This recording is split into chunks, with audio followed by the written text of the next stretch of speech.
এতগুলো কনফারেন্স শুধু একটা বিষয় নেই, সেটা হলো রেল ট্রানজিট। ইন্ডিয়ার কাছে কি বাংলাদেশকে বিক্রি করে দেওয়া হচ্ছে? আমরা এতদিন পর্যন্ত তিস্তা প্রকল্প অ্যাচিভ করতে পারি নাই, তাও আমরা ইন্ডিয়াকে কেন আমরা রেল ট্রানজিট দিচ্ছি? রেল ট্রানজিট দিয়ে আমাদের আদৌ কি আমাদের লাভ হবে, বা এর ক্ষতিগুলো কি কি? আর এই বিষয়টা চায়না কিভাবে দেখছে? আন্তর্জাতিক দৃষ্টিকোণ থেকে এটা কি আমাদের উপর কোনো ইম্প্যাক্ট পড়বে?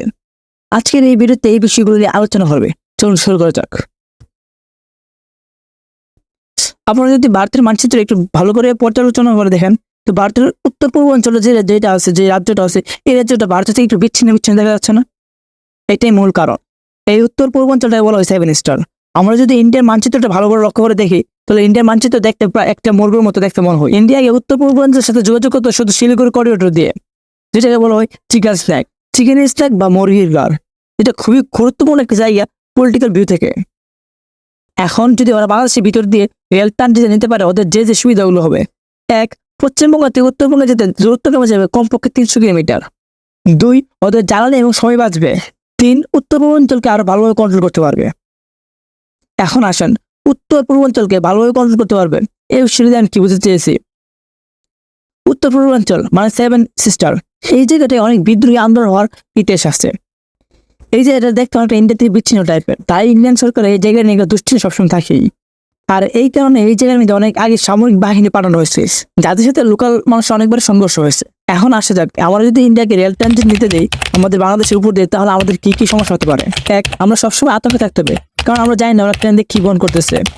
2, বাংলাদেশে নেশার দ্রব্য আরো সহজলভ্য হয়ে যাবে, যেটা আমাদের যুব সমাজকে নষ্ট করতে যথেষ্ট। 3, আন্তর্জাতিক দেশগুলোর সাথে আমাদের সম্পর্কে সমস্যা হতে পারে। এই 3টে পয়েন্টকে যদি আমরা আরো ভালো করে বুঝতে চাই, তাহলে বুঝতে হবে ট্রানজিট এবং ট্রান্সশিপমেন্টের পার্থক্য।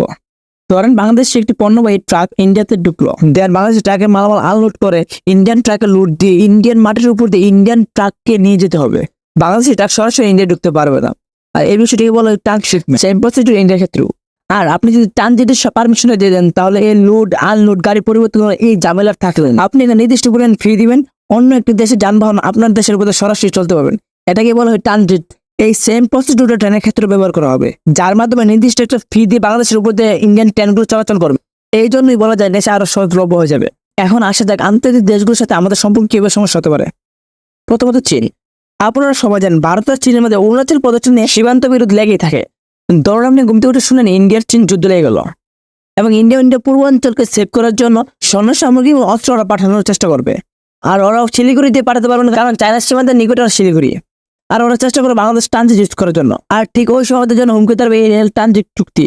ওরা এই যোগাযোগ ব্যবস্থাকে নষ্ট করার জন্য মিসাইল ছুড়বে, যেটা আমাদের জন্য হুমকি স্বরূপ। আরো একটি বড় কারণ আছে এই রেল ট্রানজিট সুবিধাটি না দেওয়ার। 1976 এবং 1984 সালে নেপাল এবং ভুটানের সাথে বাংলাদেশের একটি রেল চুক্তি হয়, যেখানে আমরা ইন্ডিয়ান মাটি ব্যবহার করে নেপাল এবং ভুটান যেতে পারবো। কিন্তু ইন্ডিয়ার উপর দিয়ে রেল লাইন হতে দিবে না, কারণ ওদের জন্য এটা হুমকি স্বরূপ, যার জন্য ওই চুক্তির রহস্য বাস্তবায়ন হয় নাই। কিন্তু এখন আমরা ওদেরকে রেল ট্রানজিট দিচ্ছি। এখন আসে তিস্তা চুক্তি। 2011 সাল হওয়া চুক্তি এখন বাস্তবায়ন হয় নাই। প্রত্যেকটা ভারতের কেন্দ্রীয় সরকার চাচ্ছে এই চুক্তি বাস্তবায়ন করতে, কিন্তু পশ্চিমবঙ্গের মুখ্যমন্ত্রী মমতা ব্যানার্জি এটা বড় একটি বাধা হয়ে দাঁড়িয়েছে। এখন আমাদেরকে উচিত তিস্তা প্রকল্প সম্পূর্ণ হওয়ার আগে ইন্ডিয়াকে রেল ট্রানজিট সুবিধা দেওয়া।